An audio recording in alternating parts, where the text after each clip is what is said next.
Good evening, I'm Katerina Georgieva. This is CBC Windsor News. Thanks for watching.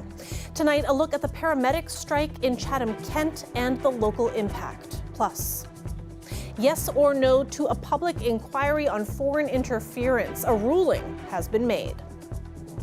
An elder from Walpole Island First Nation is being honored by the University of Windsor.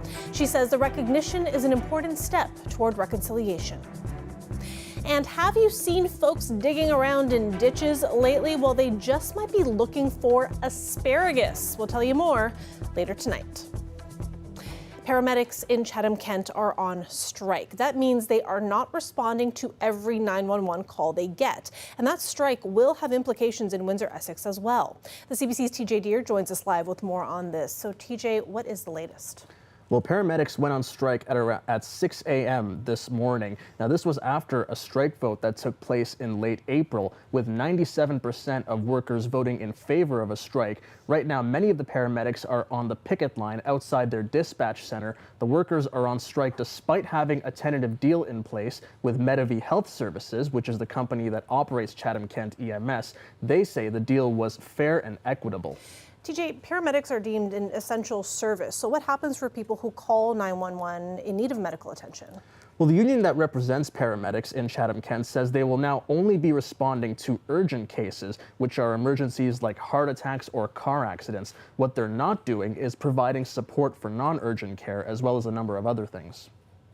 Non-urgent patient transfers, for example, aren't provided. Community paramedicine is not provided.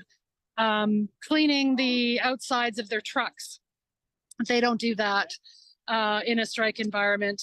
Cleaning the bases, they no longer have to do that work during a strike. There are no students on board, so anyone who is a new hire who is required to do a certain number of ride-outs as a third person, that's not provided.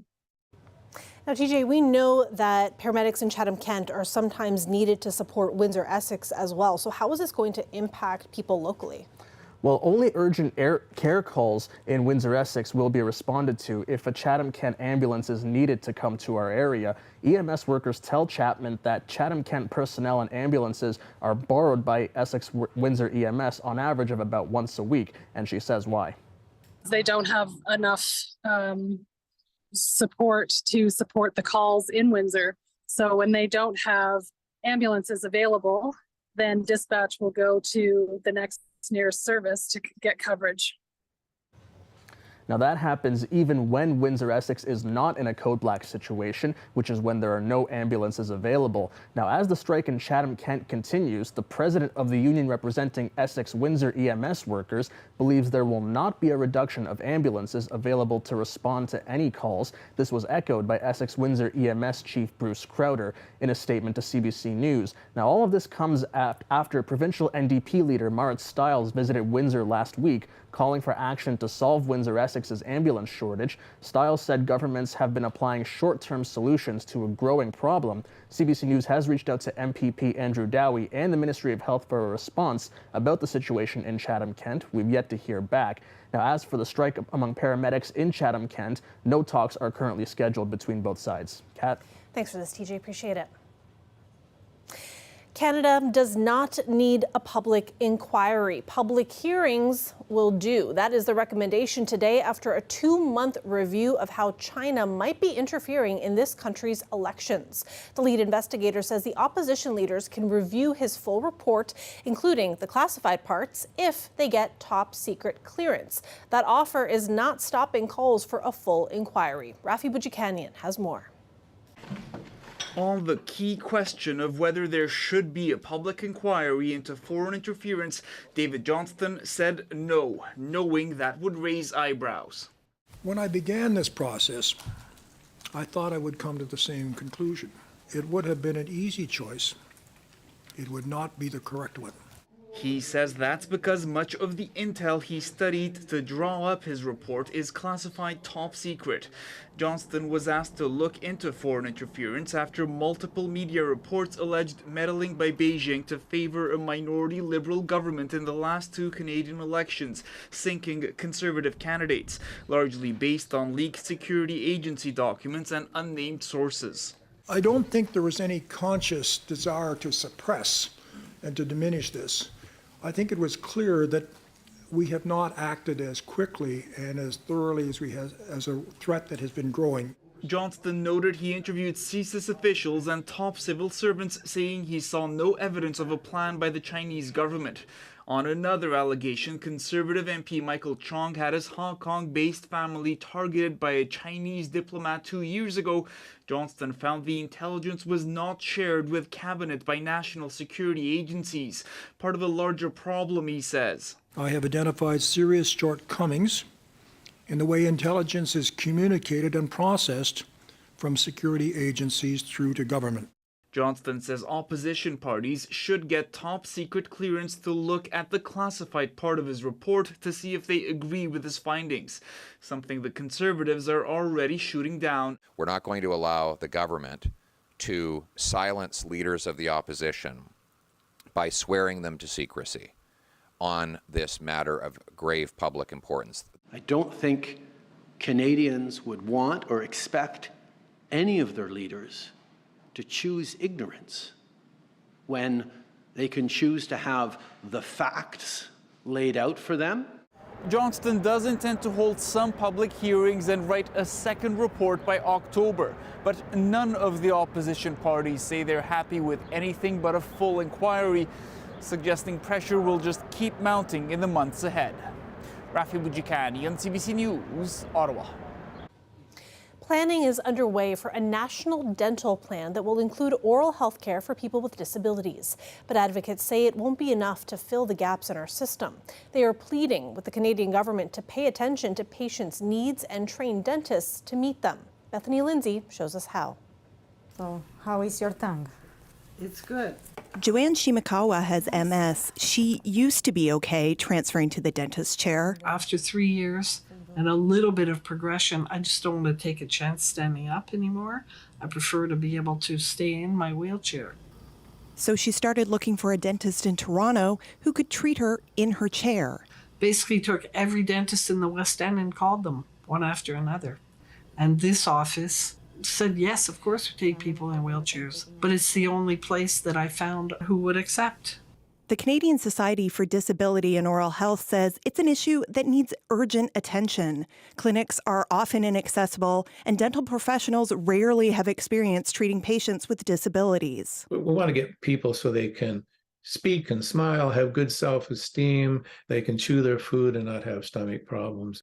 His organization has written to the federal health minister saying too many patients with disabilities don't have access to regular preventative care. They touch and we talk. Dr. Salome specializes in patients with disabilities. So many colleagues told me, why you're doing this? You should quit and dedicate your profession to doing implants or doing regular care. You're going to make more money. And also, every time I was trying to find a training or a course or something, there was all outside Canada. McGill University's dental school does run clinics for some kids and adults with disabilities, but the dean says education is a major barrier. Until we have trained dentists, we cannot really totally address the needs. The Canadian Dental Association admits there are gaps in care. They hope the government's new $250 million oral health access fund will help address that.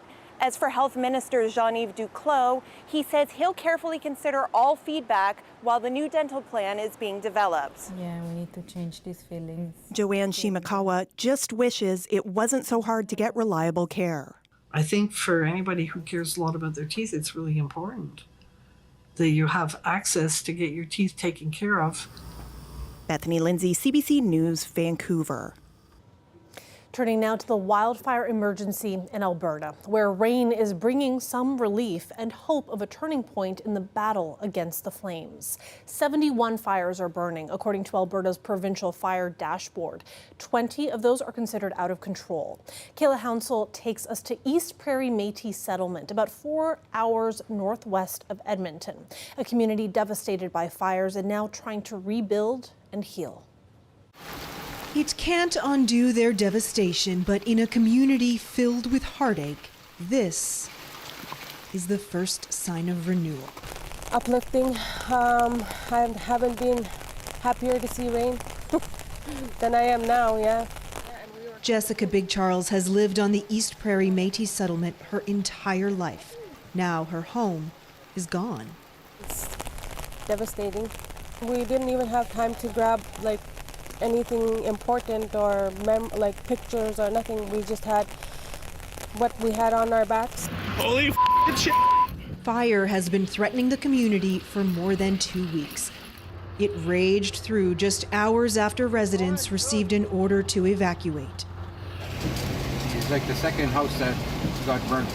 The chairman helped get everyone out as fast as he could. I'm hoping. That's all I could do is pray. And after weeks of battling relentless flames right across the province, this is not the only community sighing with relief today. Most of the areas of the province have now seen rain, lower temperatures, and higher humidity, all of which will help firefighters gain ground on these wildfires. More than 10,000 Albertans are still out of their homes waiting for it to be safe enough to return.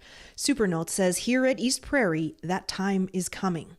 We are going to start to heal. We've been healing as far as we're slowly coming home. He's been given the all clear that the threat has subsided. Now he's trying to get the power back on. But for 14 families here, there is no home to which they can return. All but one do not have insurance. It's so unforeseeable. I don't know if I'm going to get a new home or where I'm going to live or how I'm going to move forward. What she does know is that she wants to rebuild here, the only home she's ever known. There is more significant rain in the forecast, but officials are warning this is not over yet. In northern Alberta, there remains a very high to extreme risk for fire. Kayla Hounsel, CBC News, High Prairie, Alberta. The University of Windsor's elder in residence from Walpole Island is getting an honorary Doctor of Laws degree. That's happening on June 2nd. Myrna Kiknoswe acts as a surrogate grandmother and counsels students, faculty, and staff for mental, spiritual, emotional, and physical health needs. She says recognition like this is an important step toward reconciliation. Well, I think it's really important because I think with all of this, there has been a lack of acknowledgement and understanding who Indigenous people are. And in its time that the whole world knew about Indigenous people, this country is not alone in having original people of the land. Windsor is also recognizing the founder of a Toronto area agency that fights child exploitation. Cheryl Pereira is getting an honorary Doctor of Laws degree on May 31st. Pereira says getting the degree sheds light on a problem that is right under our noses. It's a huge problem, actually, globally and also in Canada. We tend to think that, this issue only happens in other countries, but this is happening in plain sight. It's happening, in our schools. It's happening in our down the street, the condos down the street from us. It's happening anywhere. It's happening online. Anywhere where children congregate, people will try to target them. Turning to lighter news now, you might not realize it, but ditches across the county are actually full of delicious hidden treasures. And in recent days, you may have spotted people pulling over along the sides of roads ready to hunt. The precious find? Wild asparagus. Our video producer Mike Evans spoke with someone foraging earlier today. What have you found so far? I see you got a bag there. What have you found? I found asparagus. And have you been doing this for a while now? Oh, my last 50 years. It used to be my pastime, come out to the country and collect, have a nice walk. How does this year compare to previous years? You say you've been doing this for 50 years. Well, so far it's bad, and now it's not too long, so hopefully we're gonna get some rain and maybe we're gonna get some more. Why is it good here specifically? Well, here it's better because of pollution, more clean, you know. What's the best way for you to prepare wild asparagus? Any way you want to, you know, you can steam it, you can cook it, you know, there's a lot of things you can do, you know. You can boil it, but it's better steam though. How does the asparagus that you find in the wild compare to the stuff that you find in the store? More natural, original. It's better than something you don't know what they making to grow. The stuff that you have in that bag right now, when will you eat that? Will you eat it fresh tonight, or will you save it for like during the week? Some for us, some I got some friends to give it to, you know, put them in jars and, you know, make like jardiniera, pickling. And what about the size? Is the stuff that you find out here bigger than the stuff that you can buy in the store? Sometimes, yes, sometimes it just depends, you know, and then depends how many people go before you. If you've ever driven along Walker Road near Division Road, chances are you've seen a man spinning a sign. It's to promote a cannabis store in that area. And there are two things he needed for his job: a bicycle and a speaker. Both were stolen, but just recently the community has helped out in a really big way. I eventually seen this job posted on Indeed, so then I decided to try it out. And then the first couple of days were kind of like mad, and then I eventually got a hang of it. I mean, eventually I didn't, and then after that, like I saw, like I tried to get reactions, intentionally try to get reactions at people, and just try to make people laugh. And then I realized this kind of was for me. He is the definition of just a team player. He brings so much energy, so much life. Just even on rainy, cloudy days, he's the sunshine out there, and he just makes everyone feel so close, and it's just, he's a big part of our family, a big part of our team here. His bike is his main mode of transportation. His speaker brings him a whole bunch of energy, a whole bunch of motivation to kind of go out there and dance.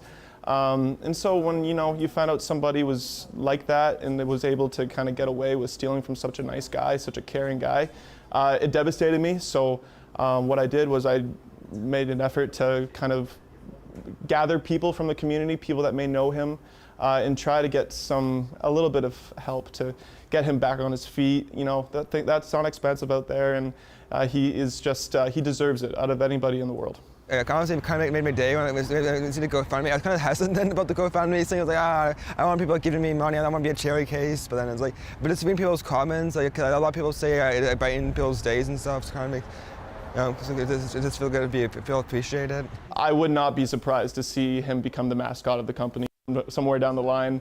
He would make it just a really friendly face, but the dance moves is the kind of the seller. I don't think I've ever associated weed with hip thrusting more in my life.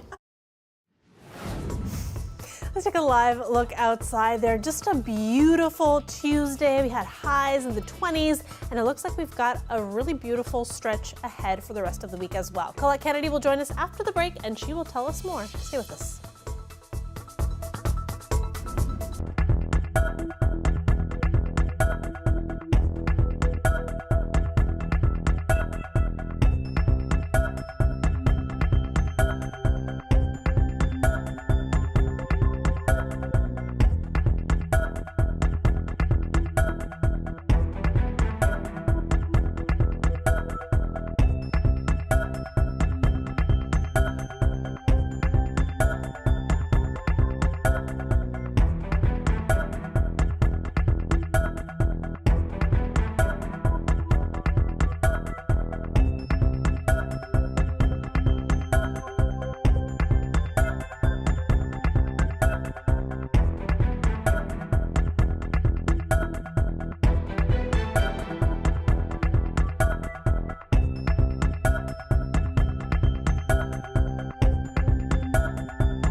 out this incredible cosmic light show in the skies over Australia. There it is, security video capturing the moment of a meteor strike. That glowing green fireball lit up the sky on Saturday night with a tremendous blast at the end. And even people living hundreds of kilometers away say that they heard and felt an explosion.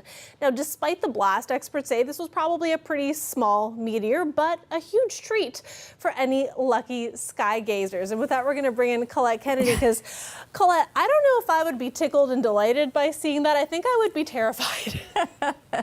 Yes, I think there are some movies about these kinds of things, right? I'm thinking Independence Day. Yeah. That's the first thing that comes to mind. But yeah, pretty tell dramatic. Us about, exactly. Yeah. But tell us about local skies. What are we seeing here? Sure. Well, from meteors in the skies to in our skies, some of this smoke, which it's in the upper atmosphere, and I've really been stressing this, but we've been dealing with this for a few weeks, and it does make for the very hazy conditions. And of course, it's much worse when it's at the surface level, as they've been dealing with the forest fires in Western Canada. And just having a look at where the origins of it, right back here, and then those upper winds carrying it across. This is some of the heaviest stuff, although we've also got a front in here, but you can see how it's expanded southward and pushed out as well. So again, upper atmosphere, but at surface level, although they are seeing some improvement here from a weather system that's been bringing some rainfall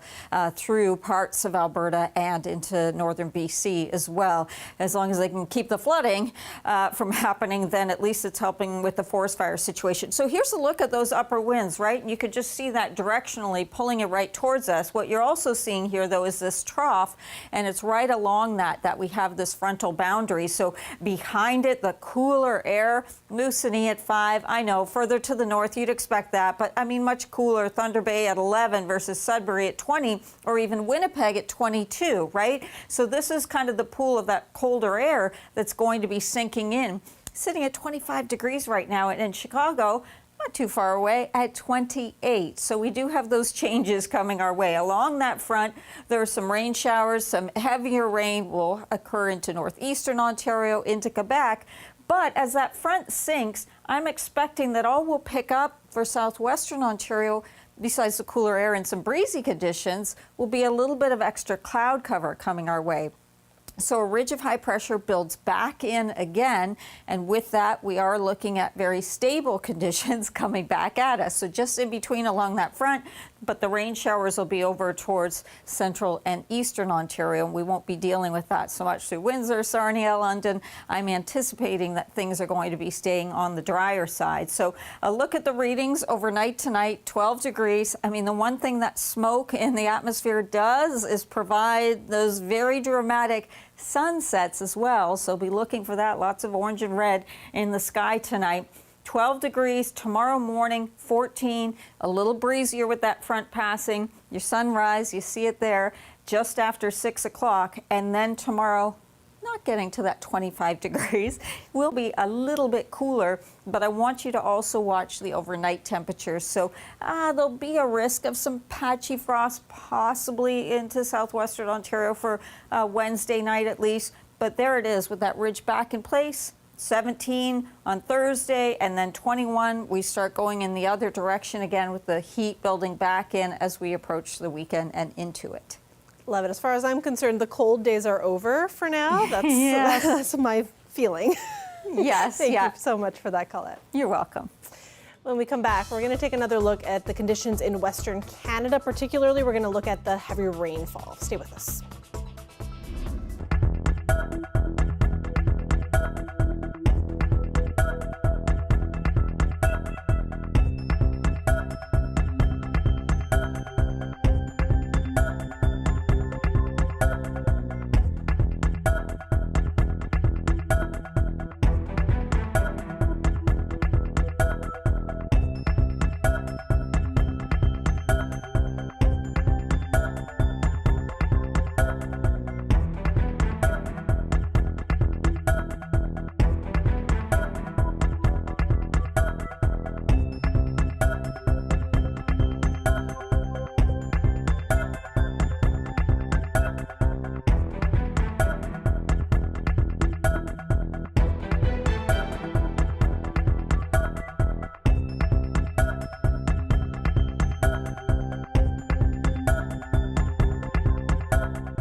As we saw earlier in the show, there has been an early and prolonged wildfire season in Western Canada, and now heavy rains in northern British Columbia. They have brought some relief for firefighters battling wildfires in the region, but now officials are warning the rain brings risks of its own. There's a lot of uncertainty in terms of just where exactly the rain falls in the ground, so that's what we're monitoring closely at this point in time. But we're just identifying that those risks are very much there in terms of landslides, road washouts. Environment Canada has issued a rainfall warning for several parts of northeastern BC. The rain means hundreds of evacuees are now able to go home, but there are 3 wildfires of note still burning in the area. And air quality statements remain in place due to smoke from the wildfires. Before we go, Ferrari fans are racing to Denmark to test drive the latest Lego creation. It's absolutely incredible. Fans fell in love with this sporty model. The wheels are real, but the rest is crafted with Lego blocks. It took designers a year to build, and it will now be on permanent display at Denmark's Lego Museum, a popular tourist attraction since the toy was invented by a Danish carpenter more than 90 years ago. And that is it for CBC Windsor News. For more, go to cbc.ca/Windsor. Thanks for watching. Have a good night.